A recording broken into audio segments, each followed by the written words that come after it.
வணக்கம் சார். வணக்கம்.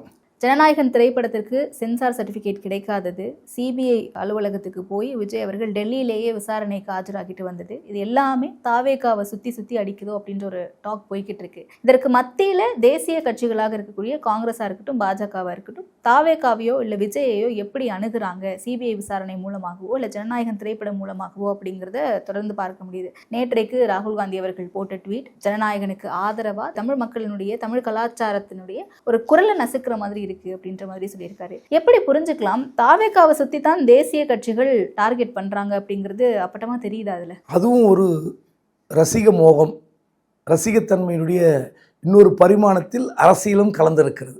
ஒரு நடிகர் படம் நடிக்கிறார், மக்கள் ஆரவாரத்துடன் பார்க்க ஓடி வருகிறார்கள், ரசிக்கிறார்கள். விஜய் படத்தை நானும் ரசிப்பேன், நீங்களும் ரசிப்பீங்க நல்லா இருந்தா. ஸோ அது எல்லாருக்கும் பிடிக்கணும் பிடிக்கலன்றதை தாண்டி ஒரு நடிகராக அவரை பார்ப்பதற்கு ஒரு கூட்டம் இருக்கும். அரசியல் கட்சிகளும் அப்படியே அலைப்பாய்கிற ஒரு நிகழ்வு வருந்தத்தக்கது, வேதனைக்குரியது தான். ஆனால் இது புதுசு இல்லை. காலங்காலமாக இப்படி ஒரு நடிகரை பார்த்து ஓடி வருகிற கலாச்சாரம் அரசியலில் எப்போதும் உண்டு. ரெண்டு விஷயம் சொன்னீங்க. ஜனநாயகன் படத்திற்கு தடை பாஜக எப்படி பயன்படுத்துகிறது, சிபிஐ விசாரணை பாஜக எப்படி பயன்படுத்துகிறது, இதில் இது ரெண்டாக பிரிக்கிறது. ரெண்டும் ஒன்று கிடையாது. ஜனநாயகன் பட விவகாரம் வேற, ரெண்டும் வெவ்வேறு. பட் இந்த ரெண்டு கட்சிகளும் எப்படி அணுகுறாங்க விஜயை, இது ரெண்டத்தையும் பயன்படுத்தி அப்படின்ற ஒரு ஆஸ்பெக்ட் தானே பார்க்க. விஜய் காங்கிரஸ் அணுகுவது என்பது வேறு, பாஜக அணுகுகிற முறை வேறு, அவ்வளோதான். இதே காங்கிரஸ் அதிகாரத்தில் இருந்தால் அவங்களும் பாஜக மாதிரி தான் முயற்சித்திருப்பார்கள். ஆட்சியில் இருக்கும்போது அணுகுவது என்பது வேறு, ஆட்சியில் இல்லாத போது அணுகுவது என்பது வேறு. இப்போது சிபிஐ என்கொயரியை விஜய் தேடிக்கொண்டார். அது வந்து பாஜக ஒன்று சிபிஐ விசாரணை எடுத்து ஒன்றே போடல. கரூர் சம்பவம் எல்லாருக்கும் தெரியும். என்ன நடந்தது, எப்படி நடந்தது, யாரால் நடந்தது, யார் காரணம், எல்லாமே நல்லா தெரியும். ஆனால் அதுக்கு ஒரு இன்ச்சளவு கூட வருத்தப்படாத ஒரு நபர் ஒரு அரசியல் தலைவராக தமிழ்நாட்டில் பரிணமிக்கிறார். இந்த சம்பவத்திற்கு யார் காரணம் என்று சொல்வதற்கு ஆளுங்கட்சிக்கு தைரியம் கிடையாது, ஆளுங்கட்சி தலைமைக்கு தைரியம் கிடையாது, மற்ற எந்த கட்சிக்கும் தைரியம் இல்லை. ஆனால் விசாரணை வந்த பிறகு அவர் மீது பச்சாதாபம் ஏற்படுகிறது. ஐயோ சிபிஐ விசாரணைக்கு போகிறாரே, பாஜக வளைக்கிறதே, இந்த சம்பவத்திற்கு நான் பொறுப்பேற்கிறேன் அப்படின்னு சொல்கிறவன் தாங்க தலைவன். முதல்ல அரசியலில் கீழ்ப்படிதல் தான் ரொம்ப முக்கியம். தலைவராக இருந்தால் மட்டும் போதாது, தலைவரும் ஒரு கொள்கைக்கு, ஒரு கட்டளைக்கு, ஒரு நன்மைக்கு கீழ்ப்படிய வேண்டும். அதான் தலைவனுக்குரிய இலக்கணம். ஆனால் இப்படி ஒரு 41 பேர் இறந்த பிறகு 3 நாட்கள் கழித்து ஒரு வீடியோ வெளியிடுறது, தமிழ்நாடு போலீஸ் தான் காரணம்னு சொல்கிறது. அதுக்கப்புறம் 2 நாட்கள் கழித்து செந்தில் பாலாஜி ஒரு ப்ரெஸ் மீட் கொடுத்தார் கரூரில். அவர் கொடுத்த ப்ரெஸ் மீட்டுக்கு துணிச்சல் இருந்திருந்தா அன்று மறுநாளே தாவேகா சார்பில் யாராவது பேட்டி கொடுத்துருக்கணும். கிட்டத்தட்ட அந்த கரூர் சம்பவத்தில் ஒட்டுமொத்த குற்றவாளியாக செந்தில் பாலாஜி சித்தரிக்கப்பட்டார். கரண்ட் கட் செய்யப்பட்டது, கத்தியால் குத்தினார்கள், ஆளை கீழே தள்ளி ஏறி மிதித்து கொன்றார்கள், என்னெல்லாம் பேசுனீங்க. ஏதோ ஒரு ஆதாரம் திமுக எதிராக உடனே இப்படி கேட்பதால் நான் வந்து திமுக ஆதரவாக பேசல. யார் செய்தாலும் தவறு தான். ஆனால் ஸ்டாம்பீடுக்கு யாரும் தெரிஞ்சு இந்த செயலை செய்யலை. ஆனால் அதற்கு காரண காரியங்கள் இருக்கின்றன. அதுக்கு யார் குற்றவாளின்னு பொறுப்பேற்க வேண்டிய நிர்பந்தம் யாருக்கு இருக்கு? யார் காட்டினது? காட்டணுமா இல்லையா? மற்றவங்க இல்லைன்னா நீங்க தானே ஒத்துக்கணும் இல்லையா? அது கூட முடியாம சிபிஐ விசாரணைக்கு போறார். இதுல என்ன தப்பு? விசாரணை வளையத்தில் சிக்கி இருக்கிறார், பாஜக பயன்படுத்தி கொள்கிறது, அவ்வளவுதான். பாஜக அந்த கூட்டணிக்கு அழைத்து பார்த்தது, வரல. சிபிஐ விசாரணை ரிப்போர்ட் எப்படி வருதுன்னு பார்த்த பிறகு முடிவு பண்ணும். அந்த ரிப்போர்ட் நியாயமாக வந்தால் பாஜக இன்ஃப்ளூயன்ஸ் பண்ணல அப்படி எடுத்துக்கலாம், சிபிஐ நேர்மையாக விசாரித்தது எடுத்துக்கலாம். ஆனால் ஜனநாயகன் படத்துக்கு தடை என்பது பாஜக செய்கிற சித்து விளையாட்டு, மறுக்க முடியாது. கூட்டணிக்கு இழுக்கிறதுக்காக. ஆமா, இல்ல கூட்டணிக்கு இழுத்து அவர் வரல, வந்திருந்தா படம் ரிலீஸ் ஆயிருக்கு. அதனால ஒரு மிரட்டல் கண்டிப்பாக வரலனா நாங்க இந்த திரைப்படத்தை வெளியிட மாட்டோம் அப்படின்ற மாதிரி, சென்சார் சர்டிபிகேட் கொடுக்க மாட்டோம். அதுதான் உண்மை. இப்போ எனக்கு பிடிக்கல, நான் பார்க்க மாட்டேன்னா அது வேற. நீங்க படத்தை பார்த்து அனுமதி தருகிற ஒரு ஏஜென்சி, அது மத்திய அரசின் கீழ் செயல்படுகிற ஒரு ஏஜென்சி, இந்த காட்சிகள் சரியில்லை, இன்னும் கட் பண்ண போறாங்க, அந்த இடத்துல சவுண்ட் வரலாம் பீப் பண்ண போறாங்க, முடிஞ்சு போச்சு. ஆனால் அந்த படத்துக்கு சர்டிஃபிகேட் தராமல் இழுக்கடிக்கிறதுனால என்ன பலன் இருக்கு? இப்போ மத உணர்வை புண்படுத்துகிறதுனா அந்த காட்சியை நீக்குங்க, முடிஞ்சு போச்சு, படம் ரிலீஸ் பண்ணிட்டு போகலாமே. இப்போ அந்த படத்துக்காக பல கோடி ரூபாய் செலவு செய்து தயாரித்த தயாரிப்பாளர் நிலைமை என்ன? இந்த படத்தை வைத்து பல லட்சம் ரூபாய் சம்பாதிக்கலாம் ஆசைப்பட்ட விநியோகஸ்தர் நிலைமை என்ன? இந்த படத்தை திரையிட்டால் நல்லா சம்பாதிக்கலாம் தியேட்டருக்காரன், இந்த தியேட்டருக்காரன் நம்பி இருக்கிற கேன்டீன்காரன், தேட்டரையும் கேண்டீன் நம்பி இருக்கிற சைக்கிள் ஸ்டாண்டுக்காரன் எவ்வளோ பேர் வாழ்கிறாங்கல்ல. இப்படிப்பட்ட ஒரு வாழ்வாதாரத்தை முடக்குவது சரியல்ல. படம் உங்களுக்கு பிடிக்குது பிடிக்கல என்பதை தாண்டி என்ன சர்டிஃபிகேட்டோ கொடுத்துட்டு போங்க, ஏ சர்டிஃபிகேட் தான் கொடுக்க முடியும், கொடுத்துட்டு போங்க, படம் ரிலீஸ் பண்ணிடலாம்.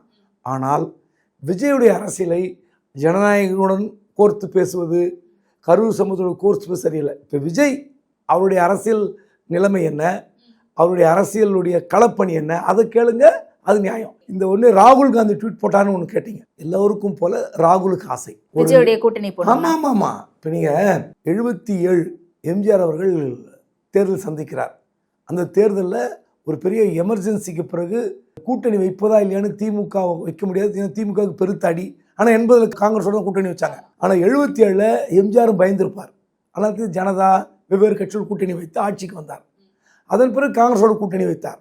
72 எம்ஜிஆர் வெளியே போனதுக்கு காரணம், கட்சியாக இருந்தது காரணம் இந்திரா காங்கிரஸ்னு சொல்லி இன்றளவும் குற்றச்சாட்டு வைக்கிற பலரும் உண்டு. திமுகவை கொஞ்சம் அதனுடைய ஆட்சி அதிகாரத்தை, அவருடைய அசுர பலத்தை கொஞ்சம் குறைக்கணும், அவங்க வேகத்தை குறைப்பதற்காகத்தான் எம்ஜிஆரை திமுகலேருந்து வெளியே கொண்டு வந்தார் இந்திரா காந்தினே சொல்லுவாங்க. ஸோ இந்த மாதிரியான அரசியல் சூழல்கள், அரசியல் நிலைமைகள்லாம் அந்தந்த காலகட்டத்திற்கு ஏற்ப நடந்திருக்குது. இன்றைக்கி அந்த காங்கிரஸ் தமிழ்நாட்டில் ஏன் விஜய் பார்த்து ஆசைப்படுதுன்னா, கேரளாவில் எலெக்ஷன், தமிழ்நாட்டில் தேர்தல் நடக்கிற அதே வேளையில் கேரளாவில் எலெக்ஷன். 2 முறை தொடர்ந்து கம்யூனிஸ்ட் கட்சி ஆட்சிக்கு வந்து விட்டது. 3வது முறை கம்யூனிஸ்ட் வருமா வராதா, காங்கிரஸ் ஆட்சியை கைப்பற்றுமா கைப்பற்றதா தெரியும். ஆனால் விஜய் இருந்தால் தமிழ்நாடு கேரளாவை ஒட்டி இருக்கிற 8-10 மாவட்டங்களில் ஒரு கணிசமான வாக்குகளை விஜய் பெற்று தருவார். அந்த மாநிலத்தில் ஆட்சி பிடிப்பதற்கு விஜய் உதவுவார். அடுத்து பாண்டிச்சேரி, ஒரு சின்ன யூனியன் டெரிட்டரி தான், அங்கே ஆட்சி வருவதற்கு உதவி செய்வார். தமிழ்நாடை பற்றி நமக்கு என்ன கவலை, தமிழ்நாட்டுக்கு ஆட்சிக்கு வந்தாலும் திமுக ஆட்சி தான், அதில் காங்கிரஸ் என்ன பங்கு? 39 எம்பிக்கள் லம்சமா வச்சிருக்கோமே சார் நம்ம. எவ்வளோ? 39 எம்பி. காங்கிரஸ்க்கு 9, பாண்டிச்சேரி உள்ளிட்டு 10, தமிழ்நாட்டில் 9, பாண்டிச்சேரி 1, 10. ஸோ அவங்களுக்கு என்ன நினைக்கிறாங்கன்னா, இப்போ அந்த எம்பி பற்றி என்ன கவலை, எம்பி வச்சு என்ன பண்ணுறது, 2029 தானே. அதன் பிறகு எம்பிக்களுக்கு எண்ணிக்கை வேணும், மத்தியில் ஆட்சி பிடிக்கணும், 2029 தான். அப்போ பார்த்துக்கலாம், இன்னும் 4 வருஷம் இருக்குது. இப்போ வெளியே போகிற மாதிரி போயிட்டு ஒர்க் அவுட் ஆகுதா இல்லையான்னு பார்த்துட்டு அந்த நேரத்தில் நம்ம காம்ப்ரமைஸ் ஆகிக்கலாம் டிஎம்கே கூட. எப்படி ஒன்றா கூட்டு சேரலாம், எப்போ ஒன்றா கூட்டு ஆனால் அந்த ஒரு பாண்டிங் நல்ல பாண்டிங்காக இருக்குது ராகுல் காந்தி அவர்களுக்கும் திரு ஸ்டாலின் அவர்களுக்கும் அப்படின்ற ஒரு வாதம் இருக்குல்ல. உண்மைதான். அது யார் ஃபீல் பண்ணோம்? 2 உறவுகள் பலப்படணும், 2 பக்கமும் நினச்சி பார்க்கணும். சரி, நாமளும் கரெக்டாக இருக்கணும், அவங்களும் கரெக்டாக இருக்கணும். இப்போது ராகுல் இது பொதுவாகத்தான் சொன்னார், இது கூட்டணிக்கான அச்சாரமாக பார்க்கக்கூடாது இப்படிலாம் சொல்வார்கள். ஆனால் நான் என்ன கேட்குறேன், கரூர் சம்பவத்தின் போதே ராகுல் பேசினார்லாம் செய்தி வந்தது. நேரடியாக நாங்கள் இருக்கிறோம், பார்த்துக்கொள்கிறோம்னு. 2வது, அதிமுக பாஜக கூட்டணிக்கு விஜய் போக முடியாது. சரிங்களா, பாஜக இந்த அளவுக்கு போட்டு கையை முறுக்குது. அதிமுக ஆசைப்பட்டது என்பது உண்மைதான். பாஜக ஆசைப்பட்டாலும் அவர் அந்த பாசிசம் பாயாசம் பேசிட்டார். பாசிசம் பாஜகன்னு பேசின பிறகு அங்கே கூட்டணிக்கு போனால் என்ன நிலைமை, நமக்கு அசிங்கமாக இருக்கும்னு நினச்சி போகாமல் இருக்கலாம். ஸோ அவருக்கு இருக்கிற ஒரே ஆப்ஷன் காங்கிரஸ். காங்கிரஸுக்கு மட்டுமல்ல, பல கட்சிகளுக்கு இறை வீசினார். ஆட்சியில் பங்குன்னு திமுக சொல்லலை, அதிமுக சொன்ன ஒரே கட்சி தாவேகா. ஸோ மிகப்பெரிய ஒரு வலை வீசி இருக்கிறார். இந்த இறைக்காக சிக்கி கொண்டிருக்கிற பல கட்சிகள் இருக்கின்றன, இன்னும் போய் ஒப்பந்தம் போடல. அதை நம்பி காங்கிரஸ் ஆசைப்படுகிறது. ஒருவேளை விஜயுடன் கூட்டணி வைத்தால் கேரளாவில் ஆட்சி பிடிக்கலாம், கம்யூனிஸ்ட் பல இடங்களில் தோற்கடிக்கலாம், பாண்டிச்சேரியில் ஆட்சி பிடிக்கலாம், தமிழ்நாட்டில் கூடுதலாக சீட்டு பெறலாம்.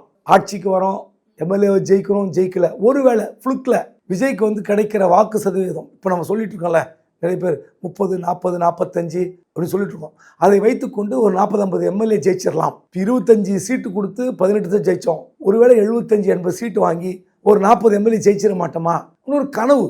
அந்த கனவுக்காக காங்கிரஸ் இயங்குகிறது, இதுதான் உண்மை. ஓகே, ஒருவேளை பாஜக விஜயை தன் வலைக்குள்ள இழுக்க பாக்குறாங்க அப்படின்னா, விஜய் அப்படி போனா அது இங்க டிஎம்கே அலைன்ஸுக்கு ஒரு மிகப்பெரிய பேக் ஃபயரா இருக்கும் அப்படின்றதுக்காக காங்கிரஸை வச்சு டிஎம்கேவே இந்த மூவ் எடுக்கிறாங்க அப்படின்னு நம்மளால புரிஞ்சுக்க முடியாது. ஏன்னா நேற்றைக்கு ஒரு பிரஸ் மீட்ல பேசுறார் செல்வ பெருந்தகை அவர்கள், சிங்கத்தின் வாயில் சிக்கியது போல் விஜய் அவர்கள் பாஜகவின் பிடியில சிக்கி இருக்காரு அப்படின்ற மாதிரி.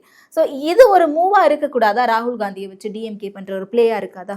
இல்லை, அதாவது ஒரு நபரை வழிக்கு கொண்டு வருவதற்கு பல்வேறு தந்திரங்களை ஆளுங்கட்சி பயன்படுத்தும். படம் ரிலீஸ் வரணுமா வேண்டாமா, கரூர் சம்பவ சிபிஐ விசாரணை, நீ குற்றவாளி கூண்டில் சிக்கி குற்றப்பத்திரிகை உன் பெயர் வந்து உனக்கு ஒரு தண்டனை கிடைக்கணுமா கிடைக்கக்கூடாதா, 3வது சின்னம். இத்தனை விஷயங்களை பாஜக வந்து கையில் எடுக்கும், மறுக்கல. இவ்வளோ விஷயம் எல்லாருக்கும் தெரியும். இன்னைக்கு அரசியல் இதெல்லாம் மறைக்கவே முடியாது. இத்தனைக்கும் பிறகு விஜய் போய் பாஜக அதிமுக கூட்டணியில் சேருவாரா? அதிகாரத்தின் முன்பு எவ்வளோ பெரிய ஆளும் மண்டி போடத்தான் செய்வார்கள். காரணம், விஜய் வந்து ஒரு செல்வ செழிப்பான தங்கத்தட்டில் தங்க ஸ்பூனில் சாப்பிட்ட ஒரு மனிதர். அவர் வந்து ஒரு பெரிய போராளி கிடையாது. அரசியலில் படிப்படியாக அப்படியே எல்லா அவமானங்களையும் தோல்விகளையும் கண்டு வளர்ந்தவர் கிடையாது. ஒரு பார்ன் வித் சில்வர் ஸ்பூன், அதான் தங்க ஸ்பூன் சொன்னேன். ஒரு கோட்டீஸ்வரனுடைய ஒரு ஏகபோக ஒரு மிகப்பெரிய இயக்குனருடைய மகன். அவர் படிக்கும் போது அப்புறம் திரைத்துறைக்கு வந்த பிறகும் அவர் தோல்வியை, அவருக்கு ஒரு நெகட்டிவ் சொன்னால் பிடிக்குமா? பிடிக்காது. அதனால தான் அவர் வந்து இன்ன வரைக்கும் மீடியா பார்க்காம இருக்கார். பத்திரிக்கைன்னா அவருக்கு கொஞ்சம் பயம் இருக்கும். மீடியாவை எல்லோரும் வந்து எதிர்கொள்ள முடியாது. துணிச்சலும் தைரியமும் ஓரளவுக்கு தன் மீது நம்பிக்கையும் இருக்கிற ஒரு நபர் தான் மீடியாவை பார்க்கறதுக்கு ரெடியாக இருப்பாங்க. அந்த 3மே இல்லாத ஒரு நபராகத்தான் விஜய் பார்க்க வேண்டியிருக்கு. இப்படிப்பட்ட ஒரு நபர் மீடியாக்கே பயப்படுறாருங்க. பாஜகவுக்கு பயப்பட மாட்டாரான்னு கேக்குறீங்களா? மத்திய பாஜகவுக்கு பயப்பட மாட்டாரா? அப்படி பயந்து போயிடக்கூடாது அப்படின்றதுக்காக ராகுல் காந்தி வந்து இப்படி ஒரு சப்போர்ட்டிவான ட்வீட் போட்டு டிஎம்கே அதை ஸ்டாப் பண்ண கூட நினைக்கலாம்ல. அதற்கான பாசிபிலிட்டிஸ் இருக்கா? காங்கிரஸ் அப்படி வந்து திமுக ப்ளே பண்ணி காங்கிரஸ் கேட்குமாங்க? காங்கிரஸ் ஆசைப்படுகிறது ஒரு 75% காங்கிரஸார் விஜய் பக்கம் போகலான்னு ஆசைப்படுறாங்க, ராகுல் காந்தி உட்பட. மேபி இருக்கலாம். அது 75% ராகுல் காந்தி இருக்கக்கூடாதா? ஏன் அவரை வந்து மைனஸ் பண்றீங்க? இல்ல, டெல்லி தலைமை இதுவரைக்கும் பேசாம இருக்காங்க. இங்க இருக்கக்கூடிய முக்கிய தலைவர்கள் விஜய் குறித்தோ இல்ல விஜய் கூட்டணி குறித்தோ பேசும்போது அப்படின்ற ஒரு டாக் இருந்துட்டே இருந்துச்சுல. இப்ப நேற்றைக்கு வெளிப்படையா ஒரு ட்வீட் போட்டிருக்காரு அப்படின்னும் போது மெர்சல் திரைப்படத்துக்கும் ஆதரவு தெரிவிச்சு போட்டிருக்காரு இதுக்கு முன்னாடியே. ஏன் இது மட்டும் இவ்வளவு பெருசா கூட்டணி வரைக்கும் கொண்டு போகப்படுது? அதெல்லாம் மீடியா பண்ற ஹைப், திமுக பண்ற ஹைப் இல்ல. நேற்று ராகுல் காந்தி போட்டோன்னு நம்ம தானே போட்டோம் ஃப்ளாஷ் நியூஸ். விஜய்க்கு ராகுல் ஆதரவு, விஜய்க்கு ராகுல் சிக்னல், விஜய்க்கு கை கொடுக்கிறார் ராகுல். நம்ம தானே டைட்டில் வச்சோம். திமுக வச்சது இல்லை காங்கிரஸ் வச்சாங்க? கிடையாது. இது அந்தந்த நேரத்துக்கு மீடியா பயன்படுத்துகிற யுக்தி, டிஆர்பி ரேட்டிங்கு, அவ்வளோதான், வேறு ஒன்றும் கிடையாது. ஆனால் கண்டிப்பாக காங்கிரஸுக்கு நான் சொன்ன லிஸ்ட்டு தான் கேரளா, பாண்டிச்சேரி, தமிழ்நாடு, கூடுதல் இடம் இதெல்லாம் வைத்துக்கொண்டு ஒரு வேளை அவர் சொன்ன 67, 77 புரட்சி விஜயால் நடந்துவிடும் என்று காங்கிரஸை நம்பினால் நம்பிட்டு போட்டோம். அது அவங்களோட நம்பிக்கை, அதை நான் குறை சொல்ல விரும்பலை. இன்னைக்கு இருக்கிற பொருளாதார அரசியலில் திமுக அதிமுக போல வலிமையான கூட்டணி, அந்த கூட்டணியில் இணைகிற கூட்டணி கட்சிகள் அவங்க எப்படி ஜெயிப்பாங்கன்னு எல்லாருக்கும் நல்லா தெரியும். காங்கிரஸுக்கு தெரியும், அந்த பக்கம் பாஜகவுக்கு தெரியும். ஆனால் புதிதாக வருகிற ஒரு கட்சி, அந்த கட்சிக்கு பூத் கமிட்டி இருக்கா தெரியாது. இல்லை ஒரு சட்டமன்ற தொகுதிக்குள் எப்படிலாம் வேலை செய்யணும், தேர்தலுக்கு எப்படி ஓட்டு வேட்டையாட வேண்டும் அப்படிலாம் தெரியுமா? தேவையில்லை, எதுவுமே தேவையில்லை. பூத் ஏஜென்ட் தேவையில்லை, எங்களுக்கு பிரச்சாரம் தேவையில்லை. விஜய் அவருடைய சின்னம் ஜெயிச்செல்லாம் நம்புகிறாங்களே, அது காங்கிரஸ் ஆசைப்பட்ட நம்ம என்ன பண்ண முடியும்? ராகுல் காந்தி ஆசைப்படுகிறார், பிரியங்கா ஆசைப்படுகிறார், தமிழ்நாட்டில் உள்ள பல காங்கிரஸ் ஆசைப்படுகிறார்கள். ஆனால் ஒரு குறிப்பிட்ட காங்கிரஸ் தலைவர்கள், ப. சிதம்பரம், செல்வ பெருந்தகை, சோனியா காந்தி விட்டுருங்க, பையனும் பொண்ணு என்ன சொல்கிறாங்களோ அம்மா கேட்குற நிலைமையில் மாறிட்டாங்கன்னா கஷ்டம். ஸோ பல தலைவர்கள் திமுக பக்கம் இருந்தால் தான் சரியாக இருக்கும்னு வெளிப்படையாக பேசுகிறாங்க. கூட்டணி பற்றி நீங்கள் வேறு யாரும் கருத்து தெரிவிக்க வேண்டாம்னு சொன்ன பிறகு திருச்சி வேலுசாமி வேறு விதமாக பேசுகிறார், பிரவீன் சக்கரவர்த்தி இன்னொரு விதமாக பேசுகிறார். இதுக்கெல்லாம் காரணம் பார்த்தீங்கன்னா விஜய் கொடுத்த ஆஃபர் தான். ஆட்சியில் பங்கு, அதிகாரத்தில் பங்கு. ஓகே, அப்போ டிஎம்கேல இருந்தும் திரும்ப ஒரு குரல் எழும்புது. ஐ பெரியசாமி அமைச்சர் அவர்கள் பேசும்போது ஆட்சியில் பங்கு கொடுக்க மாட்டோம் திமுக தரப்புல இருந்து அப்படின்னு சொல்றாரு. அப்போ ஸ்ட்ராங்காக ஒரு விஷயம் இவங்க சொல்லிட்டு இருக்கும்போது அப்போ விஜயை காமிச்சு டிமாண்ட் பண்றதுக்காக கூட இந்த மாதிரியான ஒரு விஷயங்களை முன்னெடுக்கலாம்ல காங்கிரஸ்க்கு? இதுதான் கேம். ஓகே, இப்போ நீங்கள் விஜய் பக்கம் போகிறாங்களே, இப்போ டிமாண்ட் பண்றதுக்காகலாம் விஜய்க்கு ஆதரவு தெரிவிக்கலாம். அவங்க பிளானே அதுதான். பிளான் என்னன்னா கூடுதல் இடம், ஆட்சியில் பங்கு வந்தால் நல்லது. இப்போது திமுக அதிமுக இப்படி ஒரு ப்ரீ டிமாண்டு, முன் நிபந்தனையோடு ஆட்சியில் பங்கு தருகிறோம் அப்படின்னு எப்படி ஒரு கட்சி அறிவிக்கும்? இப்போது சந்திரபாபு நாயுடு ஆட்சியில் பங்கு கொடுத்தான்னு சொல்கிறாங்க. சந்திரபாபு நாயுடு மாதிரி திமுக தலைவர் மாற வேண்டும் சொல்லி காங்கிரஸில் ஒரு பக்கம் குரல் எழும்புகிறது. நான் என்ன கேட்குறேன், முன்னாடி ஆட்சியில் பங்கு தருவதாக எங்கேயா சொன்னாரா? அப்புறம் எப்படி எல்லாம் சந்திரபாபு நாயுடு பற்றி புகழ்கிறாங்க? அது வந்த பிறகு நடந்த கேம். சந்திரபாபு நாயுடு எந்த அழுத்தத்தின் பேரில் பவன் கல்யாணுக்கு அமைச்சர்கள் பங்கு கொடுத்தார் தெரியாது. அந்த மாதிரி மெஜாரிட்டி இருந்தும் அவர் கொடுத்தார் மாதிரி தேர்தல் நடந்து முடிந்த பிறகு ஒரு ஒப்பந்தம் போட்டுக்கொண்ட ஒரு வகையில் அவர் உண்மையாக இருக்கிற பட்சத்தில் வந்துட்டு போட்டோம். யார் தடுக்க போகிறாங்க? இந்த பக்கம் அதிமுக பாஜக கொடுத்தாலும் யாரும் கேட்க போகிறாங்க? மக்கள் கேட்க போகிறாங்களா? இல்லை நீங்கள் பெரும்பான்மை இடம் பெற்று விட்டீர்கள், நீங்கள் மட்டும்தான் ஆட்சி அமைக்க வேண்டும், அமைச்சரவையில் பாஜக இருக்கக்கூடாதுன்னு ஓட்டு போட்ட மக்கள் சொல்ல போகிறாங்களா? அல்லது திமுக ஆட்சிக்கு வந்தால் இல்லை நீங்கள் மட்டும்தான் ஆட்சியில் இருக்கணும், வேறு யாரும் அமைச்சர்கள் இருக்கக்கூடாது யாரும் கேட்க போகிறாங்க? யாரும் கிடையாது. கொடுத்தால் அந்த கட்சியினுடைய பெருந்தன்மை அப்படி கொண்டு போவாங்க, அவ்வளோதான். இல்லையா கொஞ்ச நாள் அப்படி ஜெல்லாக இருப்பாங்க, 4 மாதம் கழிச்சு திரும்ப சண்டை வரும். இதெல்லாம் நடக்க தான் செய்யும். ஓகே, ஆனால் நேரம்னு ஒன்று இருக்குல்ல சார், ஜனநாயகன் திரைப்படம் சார்ந்த அந்த பிரச்சனை அப்படிங்கிறது ஒரு வாரமாகவே போய்கிட்டு இருக்கு. இப்போ விஜய் அவர்கள் சிபிஐ விசாரணைக்கு போயிட்டு இங்கே தமிழகம் ரீச் ஆகுறாரு. காங்கிரஸ்லேருந்து ராகுல் காந்தி அவர்களுமே இங்கே தமிழகத்தில் ஒரு பொங்கல் விழாவில் கலந்துக்கிறதுக்காக வராங்க. அந்த நேரத்தில் போடக்கூடிய அந்த ட்வீட் அப்படிங்கிறத எப்படி பார்க்கலாம்? அப்பட்டமான திமுகவுக்கு நெருக்கடி கொடுக்கிற ஒரு விஷயம்தான் அது. வேற ஒன்றுமே விஜய்க்கு ஆதரவா இல்லை திமுகவுக்கான அரசியலா? திமுகவுக்கு நெருக்கடி கொடுப்பதற்காகத்தான் ராகுல் காந்தி இதை போட்டிருக்கிறார். இல்லாட்டி நீங்க சொன்ன மாதிரி அதே தமிழகத்துக்கு வந்திருக்கும் போது எகிரி குதிச்சு போய் ஸ்வீட் எல்லாம் வாங்கி கொடுத்தாரு. அதாங்க நீங்க கேட்ட கேள்விக்கே பதில் சொல்றேன். நீங்க சொன்ன மாதிரி முதல் நாளே போட்டிருக்கலாமே. அவர் கோர்ட்டுக்கு போனார்ல, அன்னைக்கு போட்டிருக்கலாமே. தீர்ப்பு வந்த மறுநாள் போட்டிருக்கலாமே. ஏன் அன்னைக்கு போடாம இன்னைக்கு போடுறாங்க? சிபிஐ விசாரணைக்கு போன பிறகு ராகுல் காந்தி போட வேண்டிய அவசியம் என்ன? ஜனநாயகனுக்கு தடை போட்டு எவ்வளவு நாள் ஆச்சு? ஏன் அப்போ அன்னைக்கு போடல? உங்க கேள்வி நியாயமான கேள்வி. ராகுல் காந்தியை தமிழ்நாட்டில் இருக்கிற ஒரு குழு அழுத்தம் கொடுக்கிறது. திமுகவிலிருந்து கூடுதல் இடம் வாங்க வேண்டும் என்றால் நீங்க இதெல்லாம் செய்யுங்க, இதெல்லாம் டாக்டிக்ஸ். இதுக்கு மேல வேற என்ன சொல்ல முடியும்? திமுக அதை எப்படி அணுக போறாங்க? ஹைப்போதெட்டிக்கல் கொஸ்டினாவே வச்சுப்போமே. ஒருவேளை காங்கிரஸ் திமுக கூட்டணியில இருந்து வெளியே வரதுக்கு முடிவு எடுத்துட்டாங்க, தாவேக்காவோட போறாங்க அப்படின்னா திமுகவுக்கு எந்த மாதிரியான ஒரு பலகீனமா இருக்கு? 18ஆம் தேதி டெல்லியில் காங்கிரஸ் தலைமையிலான ஒரு கூட்டம் நடக்க போகுது. தமிழ்நாட்டிலிருந்து பல தலைவர்கள் போகிறார்கள். ராகுல், பிரியங்கா, மேபி சோனியா ஹெல்த் நல்லா தான் அவங்களும் வருவாங்க. இந்த கூட்டம் இன்னும் வெளிப்படையாக அறிவிக்கப்படலை. 18ஆம் தேதி ஞாயிற்றுக்கிழமை டெல்லியில் ஒரு கூட்டம் நடக்கும். திமுகவுடன் இருக்க போகிறார்களா அல்லது தாவேக்குடன் போக போகிறார்களா? அந்த முடிவு பிறகு நீங்கள் உங்கள் கேள்வி பதில் சொல்கிறேன். ஓகே, அது இப்போ உண்மையாகவே இது அஃபிஷியலான ஒரு மீட்டிங் தான். ஓப்பனாக கூட்டணி குறித்து தான் பேச போறாங்க, தமிழ்நாடு எலெக்ஷன்ஸ் பத்தி மட்டும் இல்ல. ஓப்பன் மீட்டிங் இருக்கு, ரகசிய மீட்டிங், பார்ட்டி மீட்டிங். பட் அதுக்குள்ள இத பத்தி தான் பேச போறாங்க அப்படிங்கிறது நிச்சயமாக. ஏன்னா உங்களுக்கு ரொம்ப சண்டை போட்டுன்னு வச்சுங்க, சலிப்பு வந்துடும். திமுக ஒரு பிளான் பி வச்சிருக்கோம் வச்சுங்க, சரி காங்கிரஸ் வெளியே போகிறது என்னவா இருக்கும் அந்த பிளான் பி தெரியாது. டிடிவி தினகரன் உள்ளே வரலாம், ராமதாஸ் உள்ளே வரலாம், பிரேமலதா தலைமையிலான தேமுதிக உள்ளே வரலாம். என்ன இருக்கு, கட்சிகளா இருக்குல்ல. காங்கிரஸை விட இவங்க எல்லாம் பலமான கட்சி அப்படின்னு பாக்கலாமா, இல்ல இங்க ஓட் பேங்க்ஸ் வச்சிருக்காங்கன்னு பாக்கலாமா? அப்படி பார்த்தா விஜய் கிட்ட கூட ஓட் பேங்கே கிடையாது, எப்படி காங்கிரஸ் நம்பி போறாங்க? காங்கிரஸ் வெளியே போயிடுச்சுன்னா, வெளியே போகிற பட்சத்தில் இவர்களை இழுப்பதற்கு திமுக தயாரா இருக்கும்னு நான் சொல்றேன். ஒரு பத்திரிகையாளராக என்னுடைய யூகத்தை சொல்றேன், வேற ஒன்றும் கிடையாது. இந்த காங்கிரஸ் ஓட் பேங்க் இவங்க கிட்ட இருக்கா, அது சரி செய்ய முடியுமா? அதெல்லாம் இந்த நேரத்தில் பார்க்க முடியாது. நீங்க அலைன்ஸ் வீக் ஆகுதுல்ல. ஓகே ஓகே, ஆனா காங்கிரஸ் வெளியே போறாங்க அப்படின்ற பட்சத்துல காங்கிரஸ் மட்டுமே போவாங்க அப்படிங்கறது நம்மளால உறுதியா சொல்ல முடியாதுல்ல சார். காங்கிரஸே போயிட்டாங்க அப்படின்ட்டு இடதுசாரிகள், விசிக மாதிரியான கட்சிகளும் போறதுக்கான பாசிபிலிட்டிஸ் இருக்குன்ற ஒரு டாக்ஸ் போயிட்டு இருக்கு. இல்லை, எது நடக்கும் எது நடக்கான்னு தெரியாதுமா.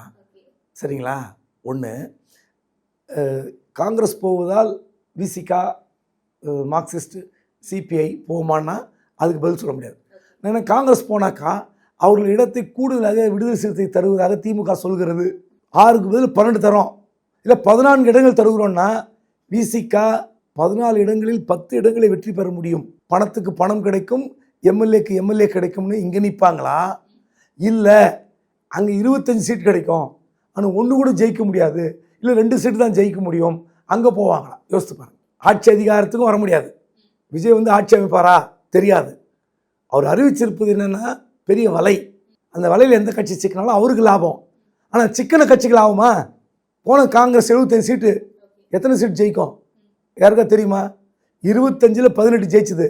அவரோட பர்சன்டேஜ் என்ன? 60.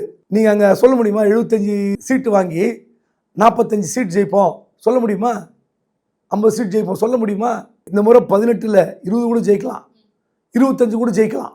25க்கு 25ம் காங்கிரஸ் வெற்றி பெறுவதற்கு இங்கே வாய்ப்பு இருக்கிறது. நீங்கள் அதிகாரத்தில் இருப்பது உங்களுக்கு அழகா, இல்லை கூடுதல் சீட்டு வாங்கி அதில் எத்தனை வெற்றி பெறுகிறோம் எத்தனை தோல்வின்னு தெரியாமல் தவிப்பது சரியா? காங்கிரஸ் தான் முடிவு பண்ணும். ஆனால் மாநில தேர்தல்களில் காங்கிரஸினுடைய ஸ்ட்ராட்டஜியை வந்து நம்ம ஒரு ஃபெயிலியர் ஸ்ட்ராட்டஜியாக இருக்குது, ரொம்ப வீக்கான ஸ்ட்ராட்டஜி பிளான் பண்ணிட்டு இருக்காங்க அப்படிங்கிறத ஒவ்வொரு முறையும் பேசுகிறோம்.